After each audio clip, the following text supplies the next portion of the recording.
Good morning, good afternoon, good evening. Friends, Kevin sir back from personal tutor.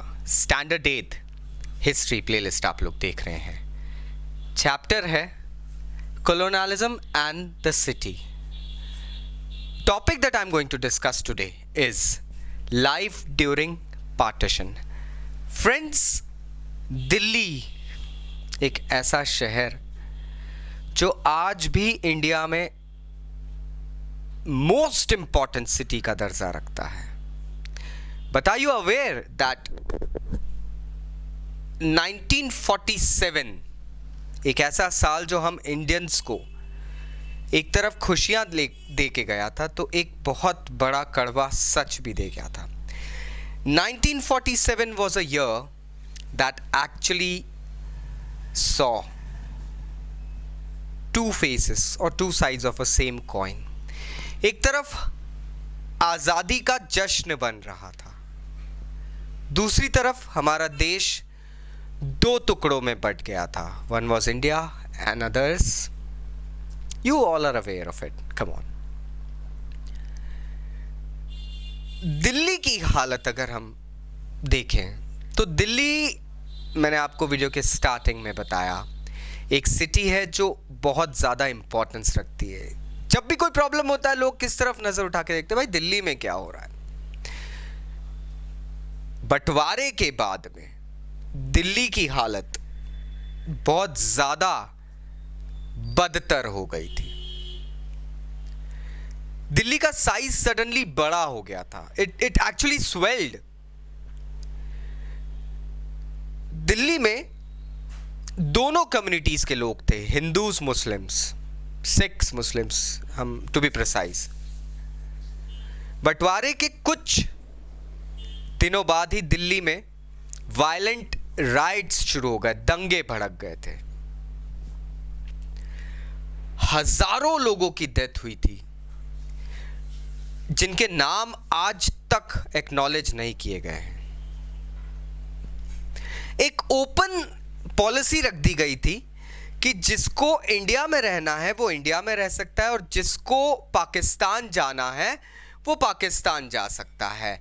लोगों ने एक तरीके से हिंदू मुस्लिम बंटवारा इसको समझा था कि मुसलमानों के लिए जो देश बना है वो है पाकिस्तान और जो इंडियंस के लिए देश बना है दैट इज इंडिया, उसको इंडिया कहते हैं. हिंदुओं के लिए देश बना है. अब यहां पे गौरतलब बात यह है कि इंडिया में रहने वाले जो मुसलमान थे उन्हें भी इस नस्ली भेदभाव की नजर से देखा जाना शुरू कर दिया गया था. Many of the Muslims in India were either killed or forced to sell their property. उनको कहा गया था कि वो अपनी प्रॉपर्टी को बेच दे, चले जाए यहां से.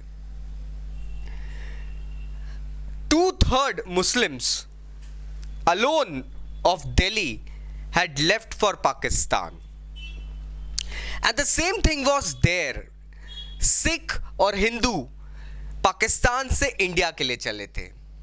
काफ़ी वायलेंट क्लैशेस होते थे. एक तरफ इंडियंस की लाइन, वहाँ से पाकिस्तान से भारत आने वालों की लाइन लगी रहती थी, एक तरफ भारत से पाकिस्तान जाने वालों की लाइन लगी रहती थी. आपस में झगड़ा, फसाद, पार्टीशन, बंटवारा जिसको हम कहते हैं दोस्तों, उसको हम याद नहीं कर सकते हैं. I have seen stuffs, I've seen movies, I've read discoveries, I've read documentaries and studied all sort of things, and only imagination raises, like gives goosebumps to me.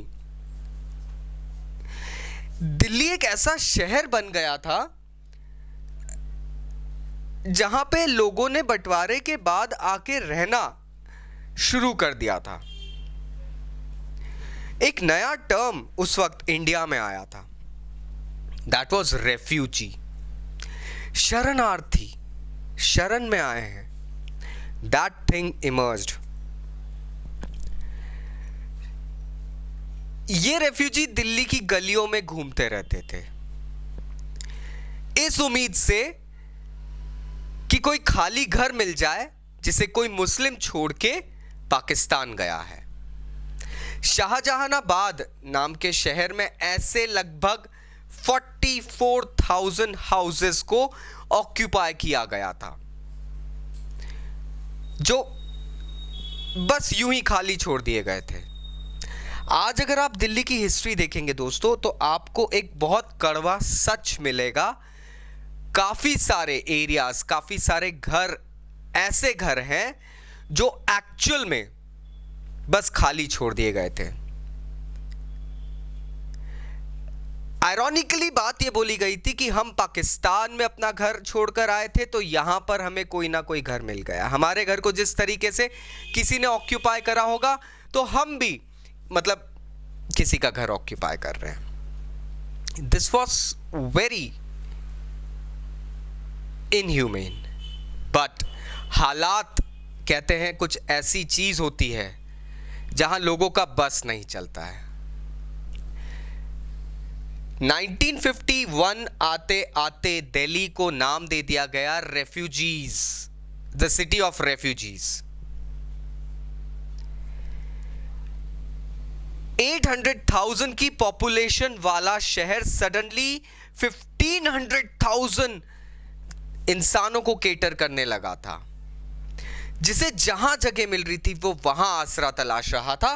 People started living in camps, people started living in classrooms of schools, gardens were occupied and even the military barracks were occupied by these refugees.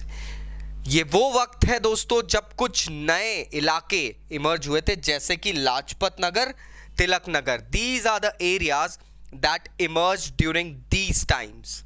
They were actually set up by refugees. Please don't mind अगर मेरा कोई student या हमारा कोई subscriber उस area से है. I'm not saying that, but I'm giving you the history, my friends. एक और मेजर फर्क देखा गया था. प्री पार्टीशन दिल्ली में रहने वाले मैक्सिमम मुस्लिम, ज्यादातर अगर हम कह सकते हैं तो मुस्लिम ऑक्यूपेशन वाले लोग होते थे. They were artisans, craftsmen, musicians and all. क्योंकि दिल्ली राजधानी थी तो वहां पे इन लोगों का ज्यादा काम रहता था. कोई ट्रेड एंड कॉमर्स में इतना वो था नहीं. We had separate cities for trade and commerce.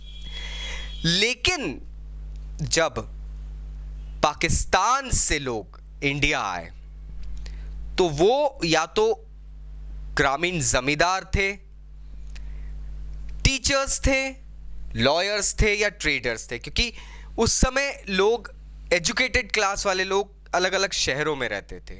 Lahore, Peshawar, then we are talking about Islamabad. These all cities were flourishing with educated people and many intellectual organizations had been opened. अब suddenly ये लोग दिल्ली आते हैं तो इनके लिए यहां पे काम नहीं है. टीचर है तो स्कूल नहीं है, स्कूल में तो रेफ्यूजी रह रहे हैं. कोर्ट बनी नहीं है, इंडिया का कॉन्स्टिट्यूशन अभी तक बना नहीं था, वो अच्छे से अडॉप्ट नहीं हो पाया. सुप्रीम कोर्ट जैसी कोई चीज नहीं थी. लॉयर्स का कोई काम नहीं था. ट्रेडर्स अपना काम धंधा वहां बंद कर आए. भाई नई जगह जाके अपना धंधा फिर से सेटअप करने में वक्त तो लगता है. नाउ इन लोगों ने काम शुरू करा हॉकर बनके, कारपेंटर बनके, जुलाहे बनके. जो जिसको काम मिला उसने वो काम शुरू करा दोस्तों. लेकिन जज्बा इतना था that they went ahead and excelled in whatever they did. एक और मेजर चेंज दिल्ली को यहां दिखता है. मैंने आपको बताया किस तरीके से दिल्ली एक रेफ्यूजीज की सिटी बनी. Then it transformed into a place where suddenly type of inhabitants were different. Now let's see.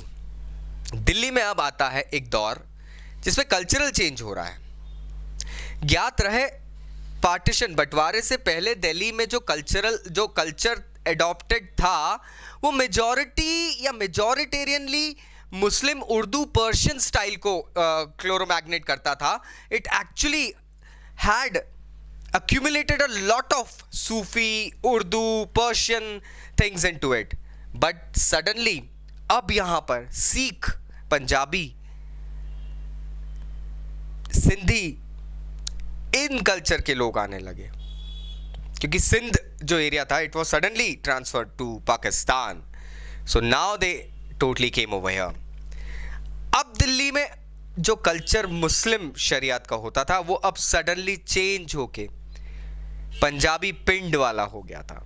लोगों ने बातचीत में, अपने वर्क एटमॉस्फेयर में, एक ओवरऑल सिनेरियो में एक टोटल ट्रांसफॉर्मेशन ऑफ कल्चर देखना शुरू करा था। So I hope now you know basically what was the life of a person during the partition, what were the bloody patches, what were the sadness that we saw. Still अगर कोई doubts है तो नीचे comment box में comment करिए. I'll be going ahead and replying back to you, my friends. If you'd like to go ahead and get connected to me, I'm available on Insta. You can catch me on WhatsApp and all. I'll be going ahead and replying to your queries as well. So have a lovely year ahead. Happy New Year to you, my friends. Take care. I'll see you again. Bye bye.